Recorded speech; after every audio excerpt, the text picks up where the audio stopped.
नमा मित्रों, प्लीज संस्कृत से चैनल में आप सभी का हार्दिक स्वागत और अभिनंदन करती हूँ। आशा करती हूँ कि आप सभी स्वस्थ होंगे, मस्त होंगे और अपनी आगे की परीक्षा में लग गए होंगे। अपने लक्ष्य की ओर उन्मुख होते हुए अपनी आगे की तैयारी में तत्पर होंगे, ऐसा मेरा मानना है। और एक अच्छे विद्यार्थी का लक्षण भी यही है कि जब तक कि उसको उसका लक्ष्य ना हासिल हो जाए, तब तक सीने में एक जज्बा होना चाहिए कि हमें अपने लक्ष्य तक पहुंचना है और उसको अपनी निरंतरता और जो नियमितता है उसको नहीं छोड़ना चाहिए। बारंबारता और नियमितता ही एक अच्छे विद्यार्थी का लक्षण होता है। और ईश्वर से प्रार्थना करती हूँ कि ईश्वर आप सभी को आपके लक्ष्य की ओर आपका मार्ग प्रशस्त करे और आपको 2024 में आपका लक्ष्य प्राप्त हो। इसी शुभकामना के साथ आज के प्रैक्टिस सेट की शुरुआत करते हैं। और हाँ, प्रैक्टिस सेट शुरू करने से पहले आपसे एक छोटा सा अनुरोध कर लेते हैं कि यदि आपको मेरे चैनल के द्वारा थोड़ा बहुत लाभ हो रहा है तो चैनल को लाइक, सब्सक्राइब एवं शेयर अवश्य करें। यदि आपको लगता है कि आपके एक लाइक से, आपके एक सब्सक्राइब से आपका कोई नुकसान नहीं है तो अवश्य करिएगा। चलिए हम लोग प्रश्न पर आते हैं। प्रश्न संख्या 1। आज का प्रश्न संख्या 1 कह रहा है कि भट्टोजी दीक्षित के शिष्य कौन है? पाणिनि है, कात्यायन है, पतंजलि है अथवा वरदराजाचार्य। भट्टोजी दीक्षित के शिष्य कौन है? तो भट्टोजी दीक्षित गुरु थे जिन्होंने सिद्धांत कौमुदी लिखा था और वरदराजाचार्य इनके शिष्य हैं जिन्होंने लघु सिद्धांत कौमुदी लिखा। लघु सिद्धांत कौमुदी और सिद्धांत कौमुदी दोनों ही व्याकरण ग्रंथ है। भट्टोजी दीक्षित ने मध्य सिद्धांत कौमुदी भी लिखा था। प्रश्न संख्या 2। प्रश्न संख्या 2 कह रहा है कि जस प्रत्याहार के अंतर्गत आने वाले वर्ण हैं। तो झ भाई घड़दस है, झ भाई घड़धस, झ भाई घड़ धस, जब गढ़ दस, ये हैं। तो देखिए यहाँ हलंत आ गया तो सबसे पहले ये काट ही देना चाहिए। किसी भी प्रत्याहार के अंतर्गत हलंत वाले वर्ण नहीं गिने जाते हैं, उनको हटा दिया जाता है। आदि रंतेन संहिता से प्रत्याहार बनाए जाते हैं। तो झस प्रत्याहार तो सबसे पहले झा से ही शुरू होगा और इसमें कोई भी हलंत वर्ण नहीं होगा। तो ये गलत हो गया आपका। झा भाई घड़ धस, जब गण दस, तो ये भी आपका गलत है। ठीक है, उसके बाद है झा भाई घड़ द, जब गण द, तो ये भी गलत है। आपका क्या होगा? ऑप्शन नंबर ए सही होगा, क्योंकि जस झस प्रत्याहार के अंतर्गत झा से लेकर घड़ धस, धस तक के वर्ण आते हैं। तो यहाँ पर देखिए सा तक, धा के बाद ये हलंत सा होता है तो यहाँ तक के वर्ण आते हैं।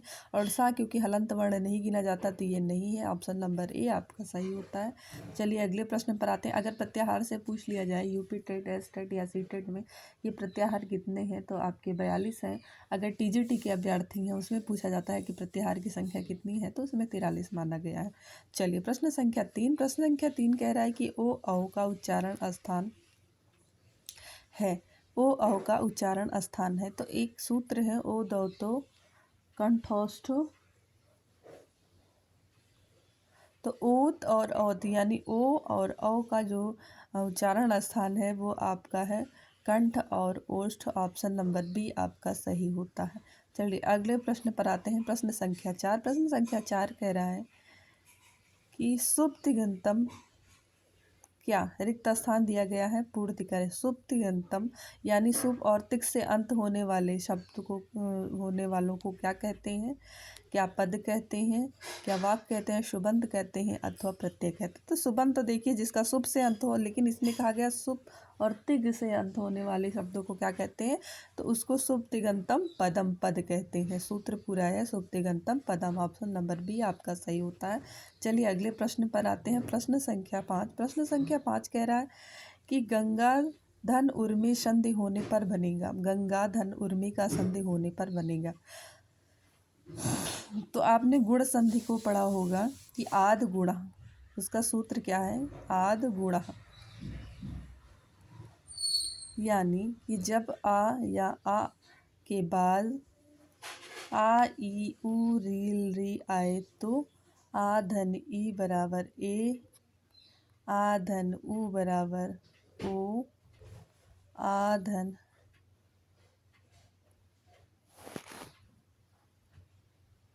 री बराबर अर और आ धन री बराबर अल हो जाता है। तो यहाँ आ धन उ आया है तो इन दोनों के स्थान पर आपका क्या होगा? ओ होगा, है ना। दोनों के स्थान पर ओ होगा तो यहाँ पर ओ लग जाएगा। ये दोनों के स्थान पर ओ हो गया तो गंगोरमी रूप बनेगा।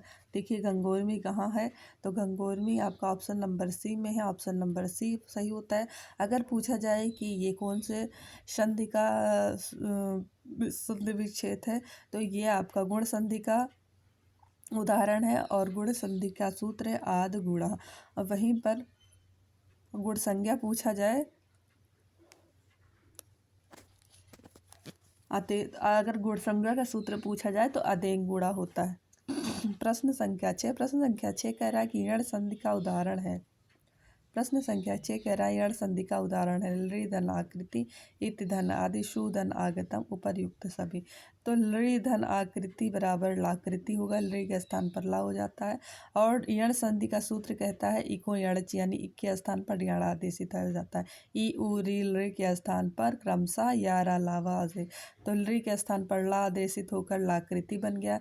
तो ये भी जो है आपका गुण संधि का उदाहरण है।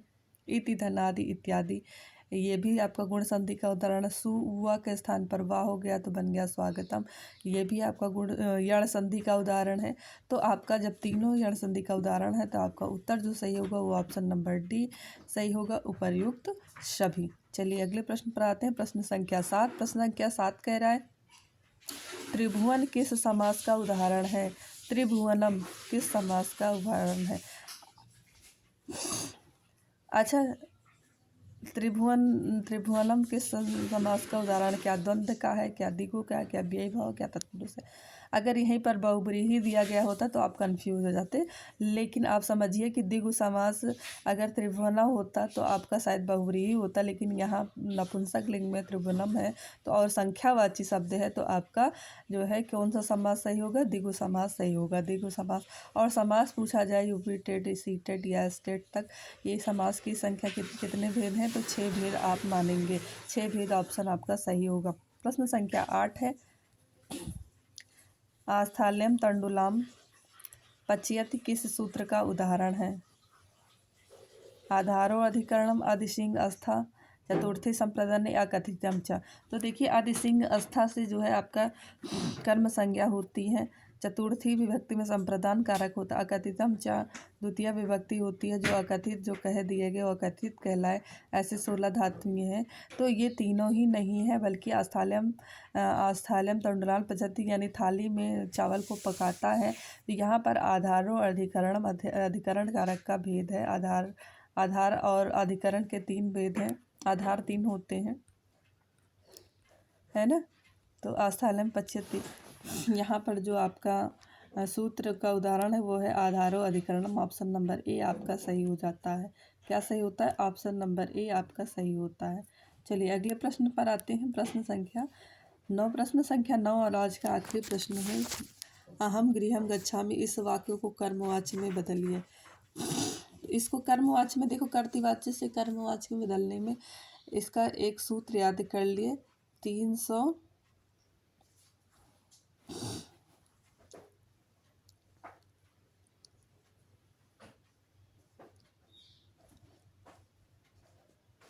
ये आपका जो है ये आपका अहम को तृतीया विभक्ति में बदलेंगे तो क्या हो जाएगा, माँ। तृतीया में बदलेंगे तो अहम को मया हो जाएगा, है ना। देखिए मया कहाँ कहाँ है, अहम माम मया। तो देखिए यहाँ महियम है तो ये गलत हो गया सीधे सीधे, यहाँ मम है तो ये भी गलत हो गया। तो मया कहाँ है, 2 जगह है। अब क्या है आपका कर्म क्या होगा, इसको कर्मवाच्य में बदलना है तो कर्म प्रथमा में होगा और इसी के हिसाब से आपकी क्या होगी आपकी क्रिया होगी। तो ये प्रथमा विभक्ति के जिस वचन में रहेगा उसी वचन में आपकी क्रिया भी होगी कर्म के हिसाब से जब कर्मवाच्य में बदलते हैं। तो देखिए गृहम अहम गृहम, तो ये प्रथमा में होगी तो गृहम प्रथमा में भी गृहम ही होगा, तो देखिए सही है। तो गच्छामि है ना, तो ये गच्छामि कहाँ का है,